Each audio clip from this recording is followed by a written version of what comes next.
नमस्कार। कभी सोचा है कि अगर ब्रह्मांड के सारे रहस्य एक बार में पता चल जाएं तो कैसा होगा?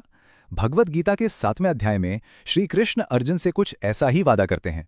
तो चलिए आज इसी ज्ञान विज्ञान योग में उतरते हैं और देखते हैं कि ये हमारे जीवन को कैसे बदल सकता है। अध्याय की शुरुआत ही एक ऐसे वादे से होती है जो सुनने में लगभग नामुमकिन लगता है। श्री कृष्ण कहते हैं, मुझे जान लो और फिर जानने के लिए कुछ बचेगा ही नहीं।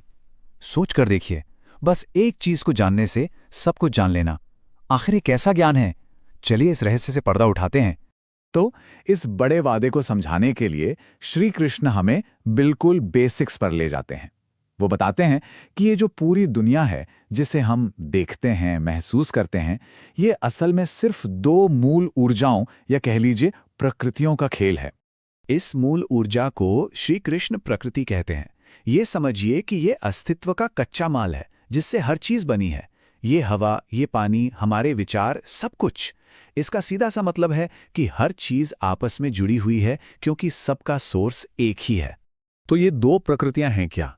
पहली है अपरा प्रकृति, यानी ये भौतिक दुनिया। इसमें पृथ्वी, जल, अग्नि, वायु, आकाश और इतना ही नहीं, हमारा मन, बुद्धि और अहंकार भी शामिल है।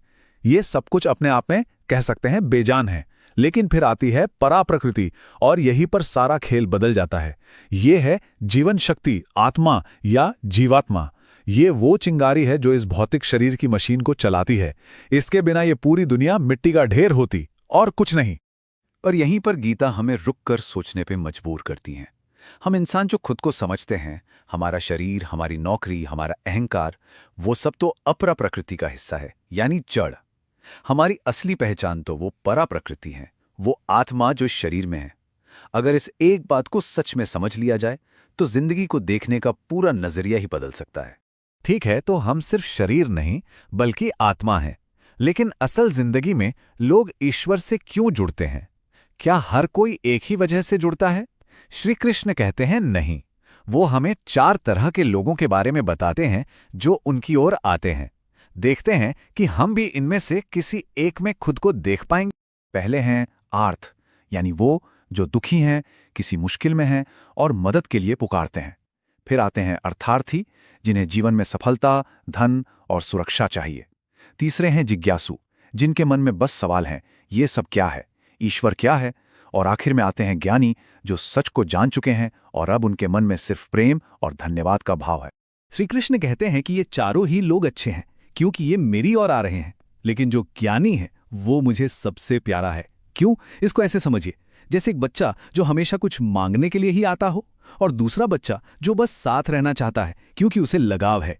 ज्ञानी भक्त की भक्ति उस दूसरे बच्चे जैसी है। ये किसी मांग पर नहीं बल्कि प्रेम और समझ पर टिकी है। अब एक बहुत बड़ा सवाल उठता है, अगर ये सच इतना साफ और सीधा है तो हम सब इसे देख क्यों नहीं पाते? हम क्यों इस भौतिक दुनिया में इतने उलझे रहते हैं? श्री कृष्ण इसका जवाब एक शब्द में देते हैं, माया। ये एक तरह का भ्रम है, एक पर्दा है जो हमारी आंखों पर पड़ा है। और श्री कृष्ण ये भी साफ कर देते हैं कि ये कोई मामूली पर्दा नहीं है। उनकी ये दिव्य माया बहुत ज्यादा शक्तिशाली है। ये हमें यकीन दिलाती है कि पैसा, शोहरत और दुनिया की चीजें ही असली हैं। यही सच है और अपने दम पर इस भ्रम से बाहर निकलना लगभग नामुमकिन है। लेकिन फिर श्री कृष्ण एक उम्मीद की किरण भी दिखाते हैं। वो कहते हैं, जो मेरी शरण में आता है वो इस माया के पार चला जाता है। अब शरण में आने का मतलब क्या है? इसका मतलब है अपने मैं को, अपने अहंकार को छोड़ देना। ये मान लेना कि सब कुछ हमारे कंट्रोल में नहीं है और एक बड़ी शक्ति पर भरोसा करना। ये हार मानना नहीं बल्कि खुद को एक बड़ी सच्चाई का हिस्सा मानना है। तो इस सारी गहरी बातचीत का हमारी रोजमर्रा की जिंदगी के लिए क्या मतलब निकलता है? चलिए अध्याय 7 के इस ज्ञान को कुछ सरल प्रैक्टिकल सीखों में समझते हैं जिन्हें हम आज से ही अपना सकते हैं। पहली सीख, असली ज्ञान बाहर नहीं भीतर है, अपनी आत्मा को पहचानने में। दूसरी बात, दुनिया के सुख रेत की तरह हाथ से फिसल जाते हैं, सच्ची खुशी अंदर से ही मिलती है। तीसरी और बहुत जरूरी बात, मैं सब कुछ कर सकता हूं वाले अहंकार को छोड़ना कमजोरी नहीं बल्कि असली ताकत पाना है। और आखिर में सबसे ऊंची भक्ति वो है जिसमें कुछ मांगा नहीं जा रहा, सिर्फ धन्यवाद दिया जा रहा है। हजारों साल गुजर गए लेकिन ये ज्ञान आज भी उतना ही ताकतवर है। तो जाते जाते एक सवाल हम सबके सोचने के लिए है। आज की इस भागदौड़ भरी जिंदगी में अपने अहंकार को थोड़ा सा पीछे रखकर उस बड़ी शक्ति पर भरोसा करने के लिए ऐसा कौन सा एक छोटा कदम उठाया जा सकता है